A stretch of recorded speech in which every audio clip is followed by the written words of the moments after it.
Do you have any directing aspirations? Would you like to tell them what kind of shots you want? Oh, these guys, no, they got it covered. I do want to direct, but not these guys. They're pros. You do want to direct? Yes, I do. Already? Yeah, I've always wanted to get behind the camera since I was little. So what do you learn when you're on a set, particularly one like this where it's 3D and you've got this exotic locale and a great cast? Yeah, on this, you know, you learn a lot about the technicality behind filmmaking, because with the 3D elements, you have to kind of sometimes, like, there'll be a leaf in the front of the shot, and you have to move that leaf out of the way because it'll look too crazy because only one eye would capture it. It's all technical stuff, but it's cool to kind of get behind the camera and learn those elements. Well, I did get to go to the Lost in Atlanta set. Oh, nice. Gorgeous. Yes, very. So how much did the location have to do with doing this movie? It had a lot to do with it. I think Hawaii added a ton to this movie, not only visually and physically, but also emotionally. I think that it has kind of this sort of laid-back, sort of aloha spirit that the whole crew is able to tap into. So therefore, like, amidst the madness of running around from a giant lizard on set, you could step off and kind of just calm down. It was nice. Well, and especially getting the script and they're saying, yes, we're going to have to shoot this in Hawaii. I mean, that had to help you make a decision. Oh, for sure, for sure. No, when I heard we were shooting down here, I was all about it. Well, let's talk about your character. You're back. I mean, that's the way. I mean, and you've grown up. So how was that to put this boy's sandals back on? It was good. It was really fun. You know, Sean was always a very adventurous guy, and he's kind of been stuck in Dayton, Ohio, and not been able to really get out there and explore like he wants to. So he's sort of going crazy, and he's also dealing with his stepdad's relationship and whatnot. So he has a lot to go through in this story, and that was a lot more fun to play for me. Okay, 3 generations. You've got Dwayne Johnson as your dad, Michael Caine as your grandfather, and you're kind of stuck in the middle. Yeah. So tell me about shooting with them.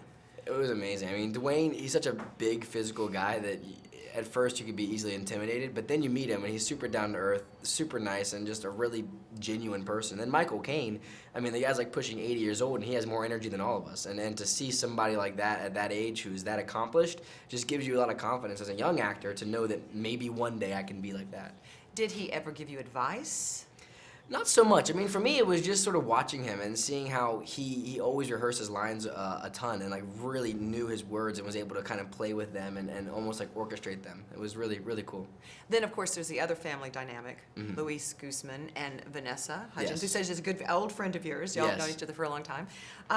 So they're button heads.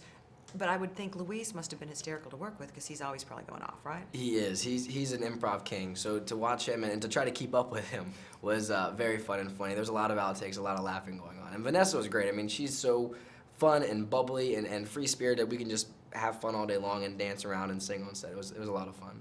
There had to be some challenges, though, given the fact that you are in a tropical location and you're dealing with a lot of things that aren't really there. No, for sure. I mean, there was the weather was a big element for us. It was very hot and humid a lot of the time. It rained a lot, so we had a lot of mud and dirt to deal with. And then the CG elements were tough. You had to really use your imagination and kind of just let go and go for it. More so than the first time, then, right? Yeah, no, I don't think so. I think it was probably similar to the first one as far as the amount. I mean, in the first one, honestly, technology wasn't advanced, so we had more green screen, actually. This one was just more things that weren't there that you had to imagine were there. But it was still a challenge. Well, of course, what are we going to have next? Sean in college, maybe? Maybe. I think, if anything, at the end of this movie, they talk about going off to the moon, so maybe it'd be something like that, a little lunar experience. That would be nice. Yeah. We'll junk it there. Maybe. Yeah, that'd be interesting. Your career is really taking off. It has since the first Journey, then you did The Kids Are All Right, you've had several other projects in between. This, and then, of course, Hunger Games. Yes, it's going to be a big year for you. What's going through your head right now as you start this year, because everything's going to change? Yeah, you know, for me, I think it's just I'm gonna keep on doing what I've always done, and that's, you know, love what I do and keep on making movies and have a good time doing them, and that's sort of my goal. I don't want to think too much about it because I'll kind of go crazy maybe if I do. So I'm just sort of along for the ride. How do you pick your projects now that people know who you are? It's all about script for me. It's all about the script and the characters. You know, finding something that I feel like I connect with, or something that I don't connect with, and I want to try to find out how I can get there emotionally. How do you get there emotionally? It depends. I mean, with a movie like Journey too, the character I can pull very much from my own experiences and my own adventurous side, and kind of just turn that one on full blast. But then there's also elements like with the stepfather where I don't have that kind of relationship, and I kind of rely on the script and the creative people behind the the writing and directing to really kind of guide me to the right place.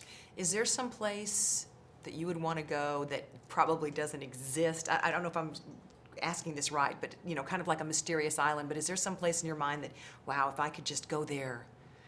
Like an underwater world would be really cool because I love being underwater. I could live in the ocean and to be someplace, I don't know how it's possible, like you were saying, but like if it were like humans could breathe underwater, or if there was like a city that was built underwater, that'd be amazing.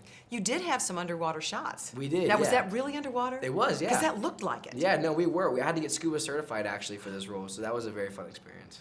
Do you like to? I'm a diver too. Great. What yeah. do you think? I love it. I think it's great. I had never done it before, and I'd always wanted to, so to get my certification was a big thing for me. It's not easy either. No, but we did it in like 3 days. We did it in 3 days, like a fast track accelerated course. And I think being underwater as a scuba diver is probably as close to being on the moon, don't you think, when you're... Totally. Yeah, I mean, not only like there's the kind of weightlessness feeling at times, but also like the creatures are like foreign and alien at times, so it's pretty like much like another world down there. Kind of like this movie. Exactly. What was your favorite part? See, I love the elephants. Yeah, they were great. Yeah, actually, it's funny. When we shot the elephant scene, we actually used a pug. There was like a little dog that ran out and would like stand on the mark, and we pick the dog up and like interact with it as if it were a small elephant. And that's why it looked real. Exactly. Yeah. Yeah. It really looked real. Yeah. Well, have you seen the movie? I have, yes. The 3D is amazing. The 3D is incredible. No, it's amazing to see how far the technology has come since Journey 1. Because, I mean, Journey 1, we had just kind of parked the cameras there and we couldn't really move them. But in this one, we're taking them underwater. We're throwing them on the back of, like, four-wheelers and jerking them around. So it was much more immersive, for sure. Well, that's certainly an education, isn't it? Yeah, very much so. Well, good. Well, keep up the good work.